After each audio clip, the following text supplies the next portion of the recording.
Welcome back everybody. In this video I'm going to be pressure washing around the house, getting a lot of different areas cleaned up. You'll see how I turn this back part of my house that faces northwest, making it susceptible to mold and mildew from this to this. I clean my fence that looks like this to this. And finally, turn my front patio ceiling that gets a lot of spider cobwebs and the porch floor that gets dirty from this to this. So join me to pick up some DIY pressure washing tips along the way, and let's go.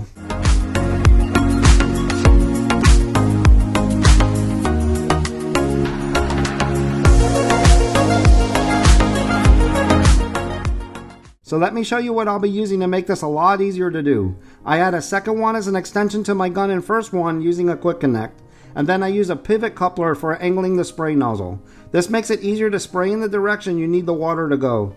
The quick connect allows you to switch out between adding a second one as an extension, removing it and having no extension, or connecting to a surface cleaner easier. You'll see how I do this throughout the video. At Home Depot you can pick up an extra wand in the aisle. They sell pressure washers.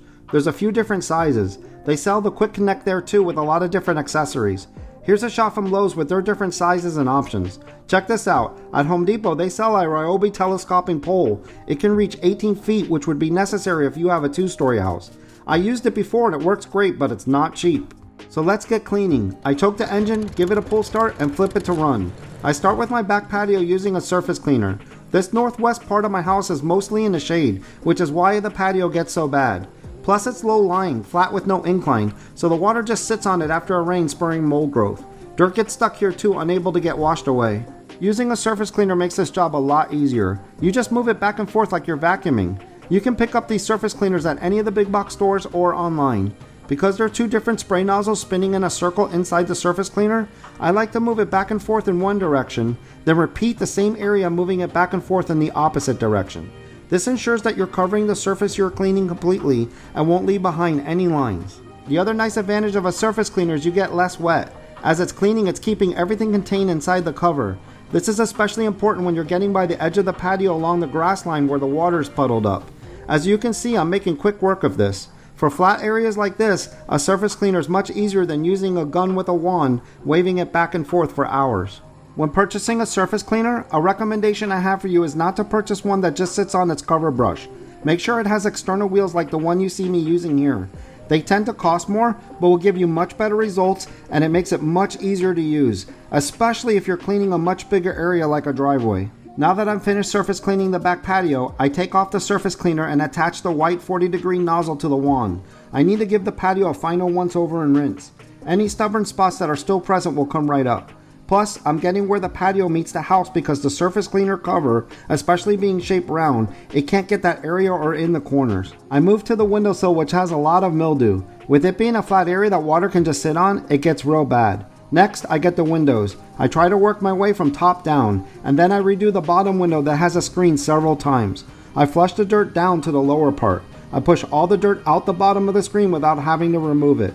Once all the dirt is sitting down there, I just keep going back and forth flushing it out. Next, I hit the bottom part of the wall and it cleans up real quick. Then I move back, continuing to give the patio its final once over and rinse.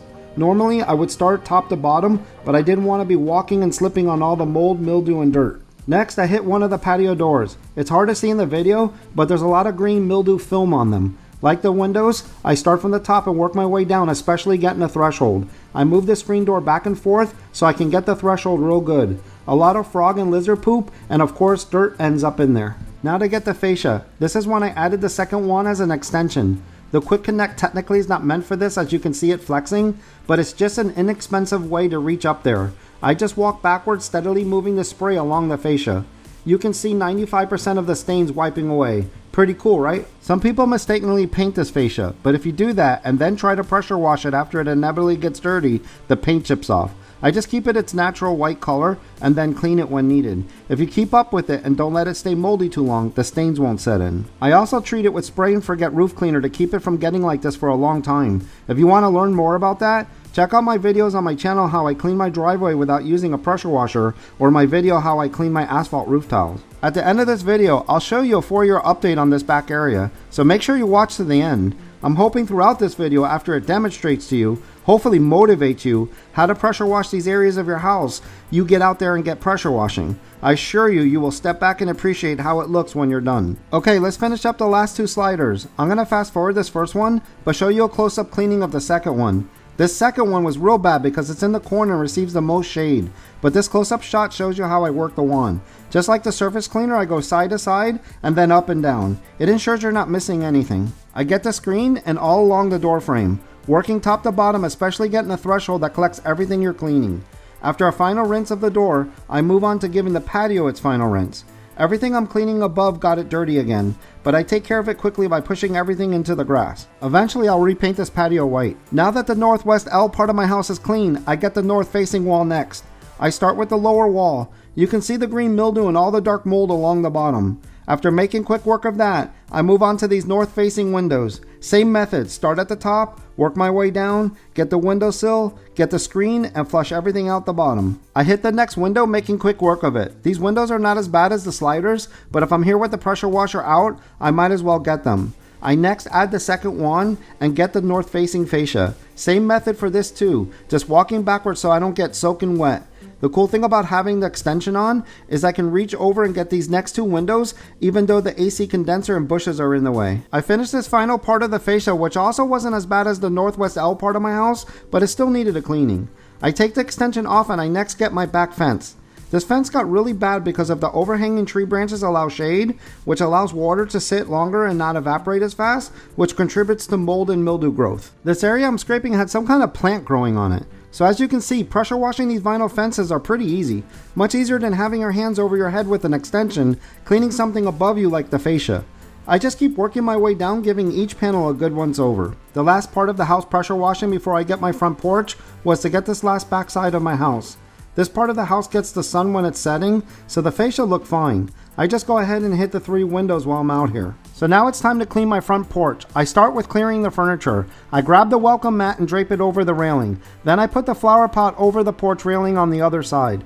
Then grab the first rocking chair. I'll be bringing everything out to the driveway out of the way. This wicker furniture and porch floor are due for painting. DIY projects around the house never ends.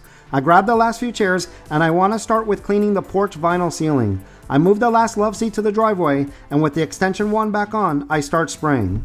What seems to be mostly up here are spider cobwebs, although you rarely see the spiders. It's a pain to pressure wash these cobwebs away. They are very sticky and it takes many swipes back and forth to remove them. What you see me spray next is a mud dauber nest, although I should leave it because these wasps feed on the spiders. So I'm using my head cam for some of these shots so you can really see how I'm getting this clean. It is sure easier cleaning dirt, mold, and mildew on the floor. Cleaning over your head takes a lot of effort. Getting in these grooves is also hard, and this would be a lot harder without the extension wand and the pivot coupler. That is what allows you not to have to hold your arms as high. Check out the stubborn cobweb here. I can't get it to let go. I was thinking right about now it's probably easier to run a duster or broom to prep before you begin power washing cobwebs. Now that you got to see a close-up, I'm going to speed this next part up. You can really see how the extension wand makes this easier.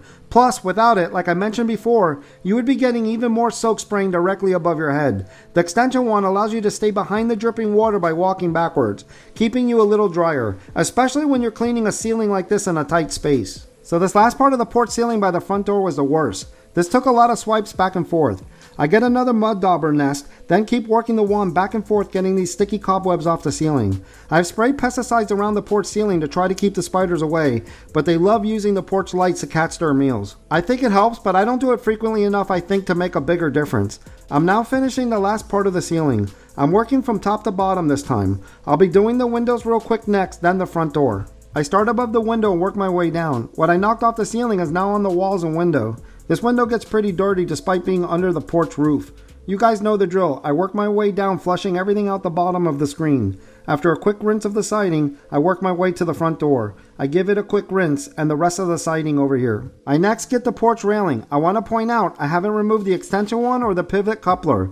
The extension and the angling of the spray nozzle is allowing me to work the spray between the balusters, top and bottom rails, and post. This would be way more difficult if I did. Trying to bend and manipulate a single wand with no pivot coupler would just not work as well. Here's a close-up shot of the top rail getting clean. As you can see, it was overdue for a cleaning. Watch how I can stand back and just work the spray throughout the whole front railing, twisting and turning to cover every part of it. I make quick work of it and move to the side railing. This side faces north so it doesn't get any direct sunlight. You can see all the mildew on it. I'm getting the porch floor on this side of the railing while I'm out here. Look at all the mud kicking up. Here's another reason why I have the extension on. Notice how I position myself on the right side now so I can change the angle of attack. It makes it easier to get the other side of the balusters. I hit the hose reel casing real quick, getting both sides of it and the wall under it. Now that the outside railing is done, I go back inside the porch. I spray the perimeter where I know the surface cleaner is not going to be able to get along the wall, and any areas that are real bad like around the mat. Then I make my way to the final railing, continue to get along the wall and under it. Again, because the surface cleaner won't be able to get there. This railing doesn't get too bad, so I give it a quick once over. The other side of it gets a lot of sun so it stays dry. I work my way back to the front door, and I want to give the whole porch a final rinse before I give it a quick surface clean. So instead of me standing by the door trying to push everything away, I use the extension and the angle of the spray to pull it toward me. Another example of having the extension and the pivot coupler on make this a lot easier. Now that I can stand closer to the door, I just give everything a push to the perimeter. Most of this dirt you are seeing came from the ceiling, windows, and walls. I hope you guys are seeing how the angle of the spray and this extension is really making this easier. I love being able to stand back and not get as wet and just push everything away from me. You will see I won't do it this way for the final rinse though. So now that this is finished up, I disconnect the extension one, I connect the surface cleaner to give the porch a once over with that. As we're getting closer for you guys to see the results, I can't emphasize having the right tools makes pressure washing around your house so much easier. You can see how easy it is to use the surface cleaner to clean the porch. I used to spend hours with my electric pressure washer doing the same work. So the last steps is to clean the mat and give the porch its final rinse. I wanted to show you this so that you're aware that your entrance mat can be cleaned and the pressure washer makes it easy. Just like the window, you flush everything down. All this dirt I'm rinsing here came from the mat. So now you're going to see me give the porch its final rinse so I can put the furniture back and show you how everything came out. Notice for this final rinse, I'm doing it without the extension one because I want to give it a stronger direct spray. Kind of like choking up on a bat, you have a lot more control of the swing. Because it's the final rinse, I want to make sure I don't miss anything and flush the last of the dirt off the porch. That's it guys, I pulled the plastic bag protecting my Ring doorbell. Hello? Last steps, I put the entrance mat, flower pot, and all the furniture back and give it a quick blow. Okay everybody, here's the final results. Everything is nice and clean. Remember what it looked like before? All that dirt, lizard, and frog poop is gone. Remember all the cobwebs on the ceiling? All gone. Porch ceiling almost looks as good as it did when it was new. I completed this right during the holidays with family coming over the next day, so I was so happy the porch was clean for their arrival. Let's go check out the back of the house. Here's some before and after shots of the back patio. Big difference, right? Here's some before and after of the back windowsill. All the mildew is gone, windows looking clean, and of course the fascia. I hope you guys learned an easy way to clean your house fascia from this video. Let's check out the fence next. Here's some before and after so you can see the transformation. So now let me show you 4 years later. I promise you I have not re-pressure washed back here. Everything still looks clean, even the windowsill that gets no sun. As you can see, I painted the house after I had pressure washed. Look how the fascia and patio still looks clean. Spray and forget is doing its job real well. Pretty amazing, right? What do you guys think? I think the very back of the house still looks great too. Let me show you back in this area, one area of the fence that I need to spray, right here. I'll do a respray of everything real soon, even my driveway. Let's check out the other side. The only other area is on the fence here, probably because it's under the big oak tree. But the rest of the fence is holding up. Check it out. For 4 years later, not bad. Thanks for watching everybody. I'm bringing you back to show you some final after shots. If you want to see how spraying a chemical called Spray and Forget kept my house still looking clean, watch the 2 videos I'll link at the end of this video. One is how I keep my asphalt roof tiles clean with it. The other shows how I don't use a pressure washer for my driveway cleaning, and you will see in those videos when I sprayed back here, which is how everything is still looking great. Please hit the thumbs up if you like this video, and be sure to subscribe. Also hit that bell icon. Bye everybody.